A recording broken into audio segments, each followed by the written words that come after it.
মানুষের সমাহার।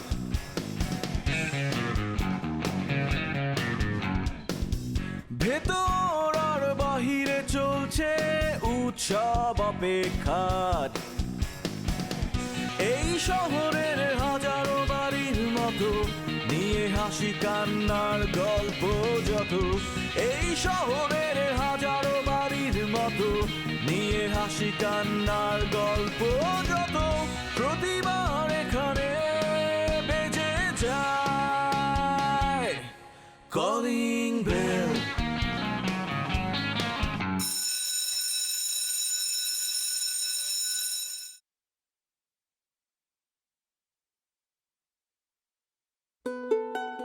পারভেজের ওখানে গিয়েছে। ও কি অবস্থা? আছে ভালোই, খুব বেশিক্ষণ তো আর কথা বলা যায়নি, 2 মিনিটের মতো কথা বলতে পেরেছে। এভাবে বলছো যে মানে কোনো সমস্যা আছে নাকি ওখানে? না না, সমস্যা হবে কেন, বেশ ভালো, মানে সব কিছুই ওখানকার এনভায়রনমেন্ট আমার কাছে ভালোই লেগেছে। কিন্তু প্রবলেম হচ্ছে যে একটা হসপিটাল যত ভালোই হোক না কেন, কেউ তো আর হসপিটাল প্রত্যাশা করতে পারে না, তাই না? পারভেজ এরকম একটা জায়গায় গিয়ে তাকে থাকতে হবে, এটাই মানতে কষ্ট হচ্ছিল। এখন কিছু করার নেই, ওর ভালোর জন্যই তো এরকম জায়গায় আছে, তাই না? এমনি ডাক্তার কি বললো? ডাক্তারের সাথে কথা বলেছিল? না, ডাক্তার খুব পজিটিভ। ও মানে উনি যেটা বললেন যে আমরা আসলে খুব ইনিশিয়াল স্টেজে তাকে নিতে পেরেছি, মানে এখন সে যে স্টেজে আছে তাতে রিকভার করার সম্ভাবনা খুব বেশি, অলমোস্ট রিকভার করছে।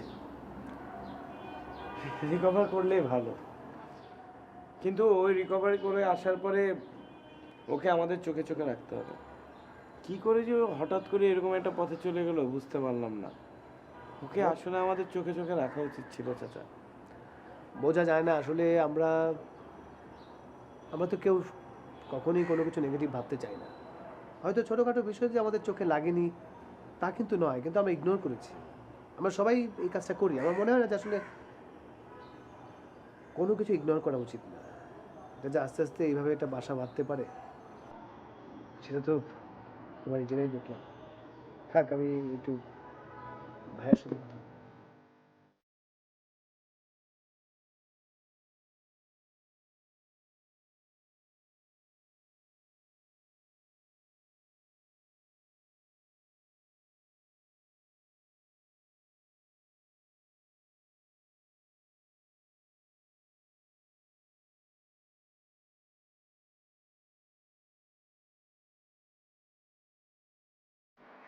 আমার না সহ্য হচ্ছে না, তুমি কিছু বুঝতে পারছো না?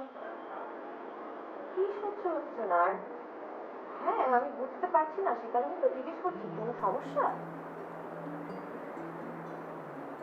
ওঠো। কেন, উঠে কি হবে? আহা, উঠে দাঁড়াও না।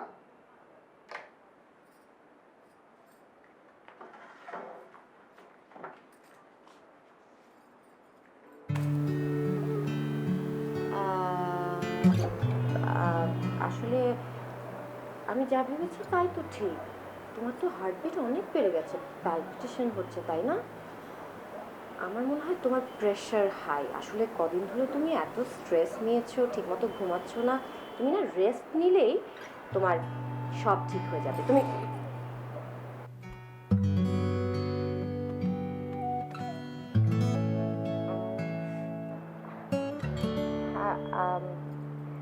ওই তো যেটা বলছিলাম, ওই ইনস্ট্যান্ট কি করা যায়, ইনস্ট্যান্ট প্রতিকার হচ্ছে আমি আমি তোমার জন্য ফ্রিজ থেকে বরফ নিয়ে আসি, তোমার ঘাড়ে একটু ঘষে দিই, মাথায় দিয়ে দিই, তাহলেই দেখবে তোমার অনেক শান্তি লাগছে, তখন তুমি আরাম করে। আমার এই শান্তি দরকার নেই, আমি ইলেকট্রিক শক চাই। কেন, তুমি কি পাগলটা তো হয়ে যাচ্ছে? পাগল হয়ে গেছি, একদম পাগল হয়ে গেছি। তোমাকে আমি মানে কিছু ভালো লাগছে। আমার মনে হচ্ছে আমি তুমি পাশাপাশি দাঁড়িয়ে আছো, কিন্তু আমার মনে হচ্ছে তুমি বহু বহু দূরে আছো, এত দূরে আছো তোমাকে খুঁজে পাচ্ছি না। আর তোমাকে ভালোবাসি কিন্তু সেটাও বলতে পারছি না, মানে তুমি বিশ্বাস করতে পারো না আমার অবস্থা কি, আমার অবস্থা খুব খারাপ।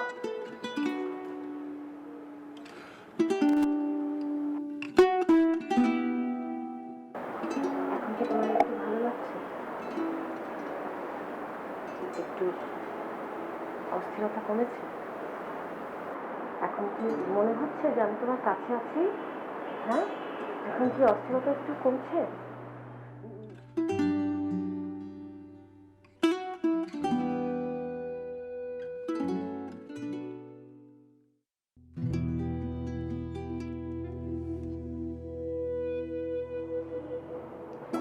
আচ্ছা শোনো না, তুমি একটু বসো তো প্লিজ, একটু বসো, একটু কথা বলি, বসো, এত অস্থির হয়ে যেও না, বসো।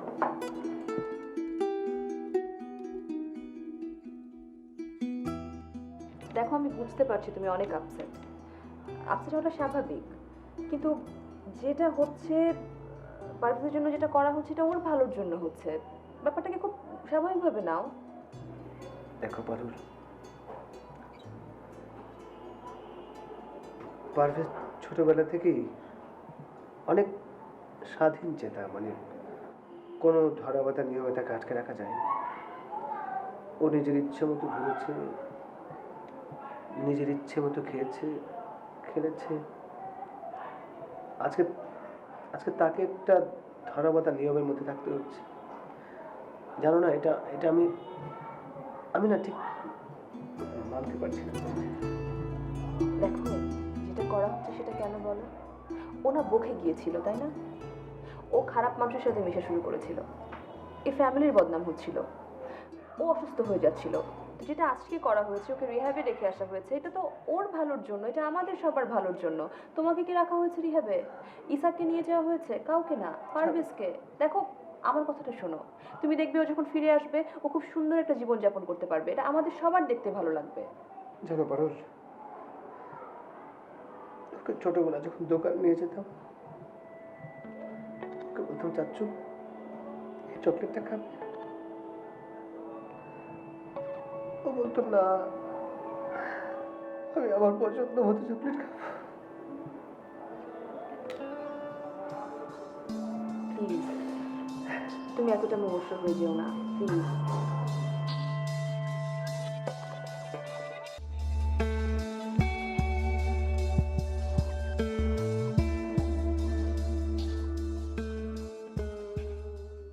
ডাক্তারের কাছে গেছিলা?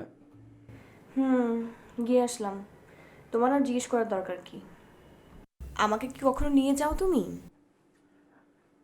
আচ্ছা, আমি যদি তোমাকে ডাক্তারের কাছে নিয়ে যাই, তাহলে ডাক্তারের কাছে যে পরিমাণ পেশেন্টের লাইন থাকে 3-4 ঘন্টা বসে থাকতে হবে। আমি যদি 3-4 ঘন্টা তোমার সাথে ডাক্তারের কাছে বসে থাকি, তাহলে শোরুমের এত কাজ এগুলো কে সামলাবে বলো? আমি তো এক হাতে সব কিছু সামলাই, তাই না?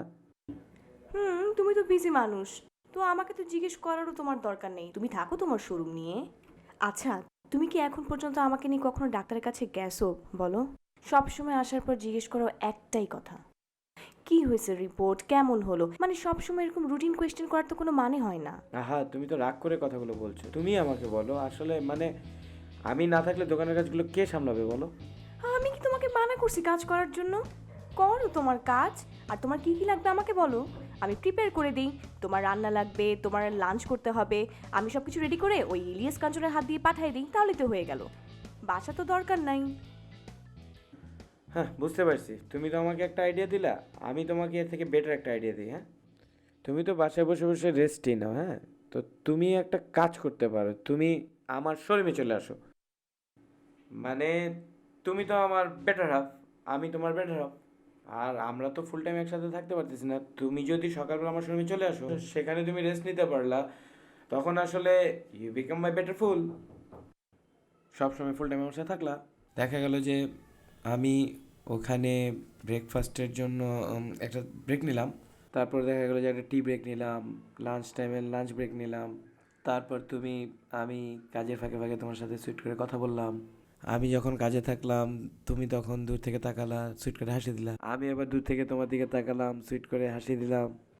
সো রোমান্টিসিজমটা বাড়লো, আমাদের মধ্যে নতুন করে প্রেম প্রেম একটা ভাব আসলো।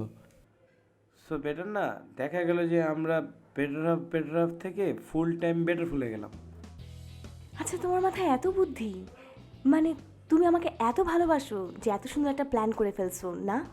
আমি তো কল্পনাই করতে পারিনি এই ধরনের একটা প্ল্যান, সিরিয়াসলি।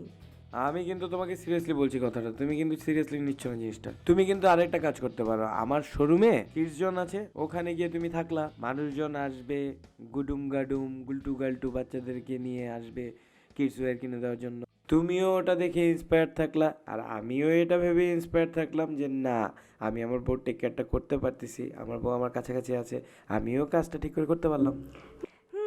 আমি বুঝতেছি যে আমার স্লো মোশনের ইসাক এখন ফাস্ট ট্র্যাকের ইশক হয়ে গেছে। অনেক ভালো প্রোগ্রেস হয়েছে তোমার। আমি আর বুঝাতে পারতেছি না। বুঝানো লাগবে না, তুমি বাসায় এসে ঘুমায় পড়ো, আর বাকি কাজগুলো আমি করে নিচ্ছি। আর চেক আপ করে আসছি, সব ঠিকঠাক আছে।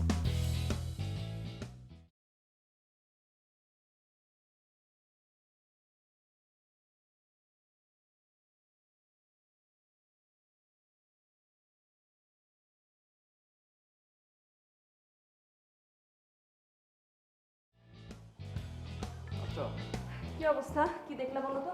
এই তো দেখলাম। আচ্ছা, এটা কোনো কথা? তোমরা এই জায়গা কিভাবে এভাবে ফেলে রেখেছো? এটা তো একটা সোনার খনি, এখানে হবে বহুতল ভবন। আচ্ছা, তোমার কি হিসাব আছে এখানে কতটুকু জায়গা আছে? আমার জানা মতে পুরো জায়গাটা হচ্ছে 10 কাঠা, আর বাসাটা হচ্ছে 5 কাঠার উপরে। বাসাটা হচ্ছে 5 কাঠার উপরে, আর বাকি 5 কাঠা জঙ্গল করে রেখেছো। আর বাড়িটা মাত্র 2700 স্কোয়ার ফিটের একটা বিল্ডিং। সো আমি কি করব বলো, আমি সবাইকে এত বেশি বোঝানোর চেষ্টা করছি, কিন্তু কেউই বুঝতে চাইছে না। আমরা যদি এখানে 10 কাঠা জায়গার উপরে 10 তলা একটা অ্যাপার্টমেন্ট করি, সেখানে যদি 2টা ইউনিট হয়, যদি 20টা ফ্ল্যাট হয়, সেক্ষেত্রে তোমরা পাচ্ছ 10টা ফ্ল্যাট আর আমরা পাচ্ছি 10টা ফ্ল্যাট। তাহলে সারা জীবন 99 বছর তোমরা এখানে বসবাস করতে পারবে, ভাড়া দিতে পারবে। কত টাকা আসবে সেখান থেকে? অন্যান্য ডেভেলপার্স কোম্পানিগুলো কিন্তু 40-60-তে কাজ করে, আমরাও তাই করি। বাট তুমি আমার কাজিন, যে জন্য আমি তোমার সঙ্গে 50-50-তে কাজ করব। আচ্ছা 40-60 50-50 এগুলি না, আমি কিছু বুঝতে চাইছি না। আমি চাইছি যেভাবেই হোক এটার একটা সমাধান হোক, কিন্তু কেউই বুঝতে চাইছে না। না বোঝার কারণটা হচ্ছে যে ভাইয়া, মানে যিনি এ বাসার সবচেয়ে বড় মানুষ, উনি খুব সেকেলে মাইন্ডেড। মানে উনি চান যে তার জমির উপরে তার বাড়ি থাকবে, সে বাড়িতে সে বসবাস করবে, অ্যাপার্টমেন্ট কেন হবে, মানে তার মেন্টালিটি হচ্ছে এরকম, মানে তাকে বোঝানোই যাচ্ছে না। এই সেকেলে মানুষগুলো এরকমই, কিন্তু এদেরকে তো বোঝাতে হবে। এদেরকে বুঝালে অবশ্যই না বুঝবে, এখানে তো টাকার বিষয়। আচ্ছা ঠিক আছে, দেখি আমি আবার বলি সবাইকে, একটু নতুন করে বোঝানোর চেষ্টা করি, দেখি কি হয়। আর তুমি একটা কাজ করো, তুমি এর মাঝে সাইট ভিজিটের জন্য কাউকে পাঠাও, সাইটটা ভিজিট করুক, তারপরে দেখুক যে আসলে কতটুকু জায়গা আছে, কি করা যায়, মানে একটা প্রপার প্ল্যান করো।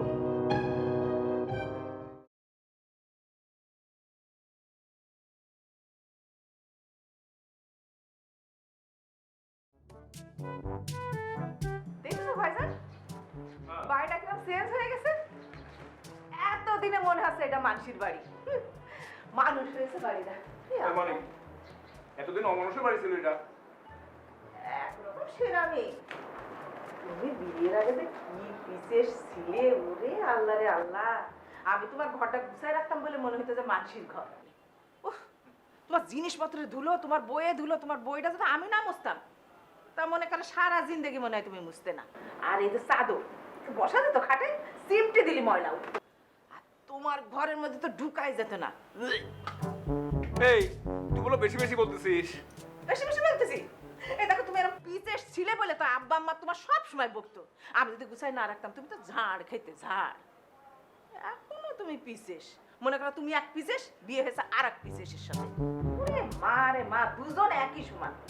ভালো যে তোমার এই বউটা আসেনি, সেই জন্য এই যে এখন শব্দ পরিষ্কার করে রেখেছে বলে একটু মানুষের মধ্যে দেখা যাচ্ছে। তাজা বলেছিস। আসলে বউটা আমার লক্ষ্মী। দেখেছিস আমার কত যত্ন করে, 3 বেলা ঠিক মতো খাবার দাবার দেয়, আমার চাটা বানায় দেয়। আর এই চায়ের মধ্যে তোদের মতো চিনি দেয় না, ওই কি যেন নিয়ে আসছে, কি যেন কয়, ক্যালোরি না কি, ওটা দিয়ে যাবে। বুঝেছিস? দেখেছিস আমার শরীর স্বাস্থ্য এখন কত ঠিকঠাক ফিটফাট। উমা গুমা, এখন বউ লক্ষ্মী হয়ে গেল, তাই না? আর আমি যে এই বাড়ির মধ্যে ঢুকে পানের পিকতে শুরু করে ঘর গুছানো শেষ করলাম, আমার কথা কোনো কিছু বলে না। আমি তো কয়ে বলে এই জায়গায় নিয়ে আসলাম, এখন বউ সব হয়ে গেল, তাই না? পুরি খুদা খুদা, আমার প্রশংসা কিচ্ছু নেই। বউ এখন সব হয়ে গেল। না, বউরে ডাকো। এই বউ, এক কাপ চা দিয়ে যাও, তুমি খাও। তুই তো খালি ভেজাল লাগাতে পারিস। কিসের ভাজার লাগালাম? সত্যি কথাই তো বললাম। রে আল্লাহ আল্লাহ, সারা অঙ্গে সুই যে উঠাইলো সে তোমার কেউ না, আর চোখের দুটো সুই যে উঠাইলো সে তোমার সব হয়ে গেল। নাও, থাকো তুমি।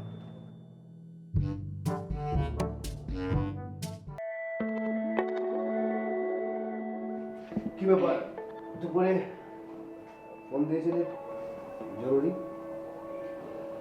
না মানে ফোন দিয়েছিলাম, বাসায় একজন গেস্ট এসেছিল, তো তুমি যদি আসতে পারতা সেই জন্য ফোন দিয়েছিলাম। ফ্রি থাকলে চলে আসতে বলতাম। কে এসেছিল? ওই যে রশিদ ভাই, আমার কাজিন। তো সে তো আসলে একটা ডেভেলপমেন্ট কোম্পানির সাথে জড়িত। তো অনেকদিন থেকে বলছিল আসবে আসবে, তাই আজকে আসলো, এসে আমাদের পুরো জায়গাটা দেখে গেল।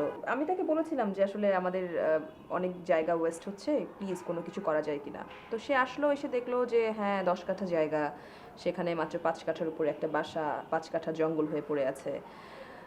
সে কিন্তু আমাদেরকে অনেক ভালো অ্যাডভাইস করলো। সে বলছে যদি আমরা ডেভেলপারের হাতে দিয়ে দিই এটা,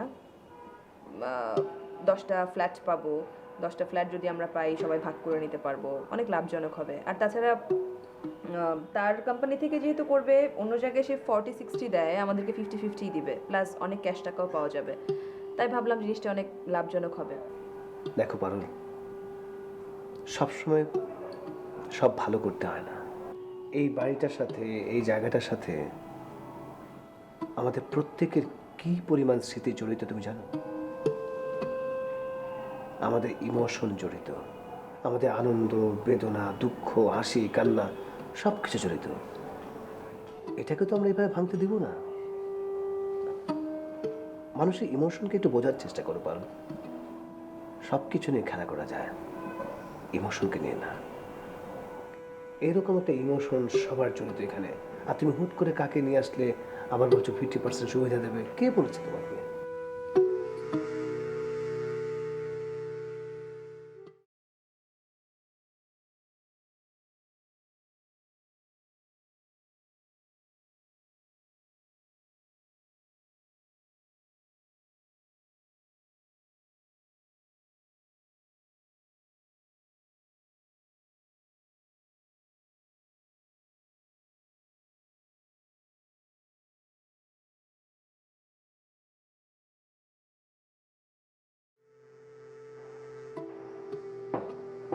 চাচি কি